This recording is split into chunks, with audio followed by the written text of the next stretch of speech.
There's this invisible rule book that keeps our society from, well, completely falling apart.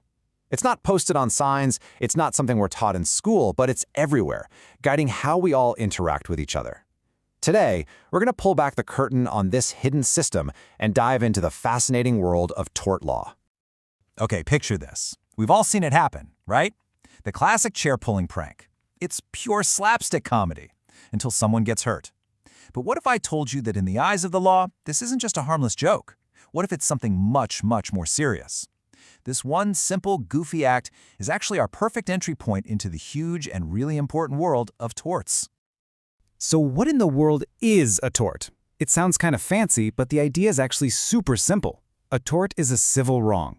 It's when one person's actions cause harm to another. And here's the key thing to remember. We're not talking about criminal law here. This isn't about jail time. This is about civil liability. It's about one person's responsibility to make things right for the damage they've caused. Okay, so we know what a tort is, but why do we even have this whole area of law? Is it just about people suing each other? Not at all. Tort law is kind of like the invisible glue holding society together. It's a system built to keep things fair and orderly in our day-to-day lives. This slide really gets to the heart of it. Tort law isn't just about punishment. First and foremost, it's about making victims whole again. It's also about sending a clear message to everyone else. Hey, don't do that. Deterring bad behavior. It's about fairness, making sure the person who caused the mess is the one who has to clean it up. And really, it's about keeping the peace, giving people a way to sort things out in a courtroom instead of, in the street. All right, now that we've got the big picture, let's zoom in a bit. We're going to start with the most straightforward category, intentional torts. These are exactly what they sound like, wrongs that someone commits on purpose. Now, when lawyers talk about intent, it's not always what you might think. It's not just about wanting to hurt someone. It can also be about knowing with substantial certainty what's going to happen. Let's go back to our chair puller. Did he want his friend to get a concussion? Probably not. But did he know with almost 100% certainty that his friend was going to hit the floor? Oh yeah. And that, right there, is legal intent. So let's talk about two of the most famous intentional torts, ones that everyone mixes up, assault and battery. The easiest way to think about it is this. Assault is the threat. It's seeing the punch coming and flinching. Battery is the actual punch making contact. So you can have an assault without a battery. Somebody swings and misses. But that moment of harmful or even just offensive contact, that's the battery. And this is where it gets really interesting. Battery isn't just about someone physically touching your body. It's about protecting your personal space, your dignity. The law says some things are so intimately connected to you that they're basically an extension of yourself.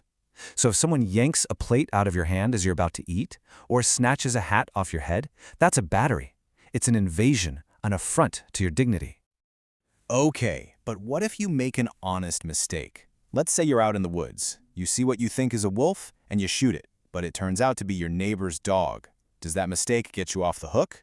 Nope, not a chance. The law says that as long as you intended the act, pulling the trigger, you're on the hook for the consequences, no matter how wrong you were about the target. You intended to shoot, and that's what matters. So far, we've been talking about stuff people do on purpose. But honestly, most of the harm in the world comes from something else. Accidents, carelessness, just not paying attention. This is where we enter the huge world of negligence, a world that revolves around one simple but powerful question.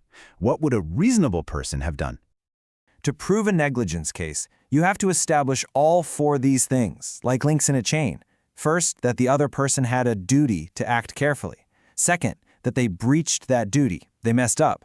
Third, you have to prove that their mistake was the actual cause of what happened. And finally, that you suffered some real harm. If you miss even one of these links, the whole chain breaks and the case falls apart. So how do we decide if someone was being careless? Well, there's a famous little formula for it, a kind of legal math problem.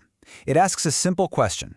Was the cost of taking a precaution, the burden, less than the probability of the accident happening multiplied by how bad the damage would be, the loss? If the answer is yes, if it would have been cheap and easy to prevent a likely and serious accident, then you probably should have done it. And if you didn't, you were likely negligent. Now, sometimes the law gives you a bit of a shortcut. It's called negligence per se, and it's a really powerful idea. Basically, it says if someone breaks a safety law, like a speed limit, and in doing so they cause the exact kind of harm that law was designed to prevent, then that can basically prove the first two elements, duty and breach, automatically. It's the law's way of saying, look, we made a rule for a reason. You broke it, someone got hurt, you're responsible. And then there are those situations where the negligence is just obvious. This brings us to one of my absolute favorite legal phrases, res ipsa loquitur. It's Latin, and it means the thing speaks for itself. The classic textbook example is a flour barrel falling out of a second-story window. I mean, come on, right? Flour barrels don't just randomly fly out of windows. The very fact that it happened strongly suggests that somebody, somewhere, was probably being careless. The thing speaks for itself.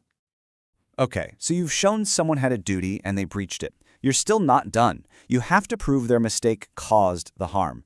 And this is a tricky two-part test. The first part, factual cause, is easy. It's the but-for test. But for their action, would you have been hurt? If the answer is no, you've got it. But the second part, proximate cause, is about fairness. It's about foreseeability. Was the type of harm that happened a reasonably foreseeable result of the action? This is how the law prevents a ridiculous chain of events from making someone liable for literally everything. And now we come to one of the wildest but most important rules in all of negligence law, the eggshell plaintiff rule. The idea is simple. You take your victim as you find them. If you carelessly tap someone in a crowd, and it turns out they have a rare condition that causes their bones to shatter from the slightest touch, you are responsible for all of that damage. You can't argue that a normal person wouldn't have been hurt so badly. The law says the wrongdoer bears the risk, not the innocent, vulnerable victim. You broke it, you bought it. So we've covered intentional wrongs and we've covered carelessness. But what if I told you there's another category of torts where fault doesn't matter at all, where you can be held liable even if you were being as careful as humanly possible?